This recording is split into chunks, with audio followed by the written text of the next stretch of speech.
നമസ്കാരം, ഞാൻ ദേവി കൃഷ്ണ. ഞാനിന്നിവിടെ ചൊല്ലാൻ പോകുന്നത് ഈജിനൻ മാഷിൻ്റെ അവകാശികൾ എന്ന കവിതയാണ്. മാവിൻ തണലിൽ ഞാനൊറ്റയ്ക്ക് പുസ്തകം വായിച്ചിരുന്നു രസിച്ച കാലം. കാണാത്ത കൊമ്പിൽ നിന്നഞ്ചാറു മാമ്പഴം കാറ്റിൻ്റെ കൈകൾ കൊഴിച്ചു തന്നു. ഞാനതിലൊന്നെടുത്തോടുവാൻ നോക്കുമ്പോൾ ന്യായം പറയുവാൻ കാക്ക വന്നു. ആ ചില്ല ഈ ചില്ല മാറിച്ചിലച്ചുകൊണ്ടണ്ണാറക്കണ്ണനും നോട്ടമിട്ടു. ഒന്നെടുത്തോട്ടെയെന്നോടിക്കിതച്ചുകൊണ്ടൊത്തിരി പൂത്താങ്കിളികൾ വന്നു.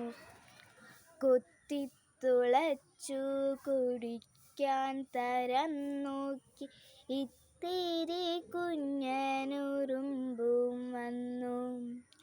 ഉള്ളു ചീഞ്ഞെന്നു പറഞ്ഞിഴഞ്ഞുള്ളിലേക്കൊന്നു കടക്കാൻ പുഴുക്കൾ വന്നു.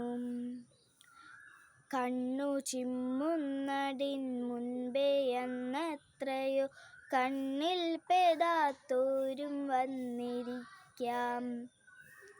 ആർക്കാണിതിനവകാശമെന്നൊന്നു ഞാൻ തീർച്ചയാക്കാതെ പരുങ്ങി നിന്നു. ഇന്നും ആ സംശയം തീർന്നിലയെങ്കിലും പിന്നെയും മാമ്പഴക്കാലമെത്തി. ഇന്നും ആ സംശയം തീർന്നിലയെങ്കിലും പിന്നെയും മാമ്പഴക്കാലമെത്തി. നന്ദി.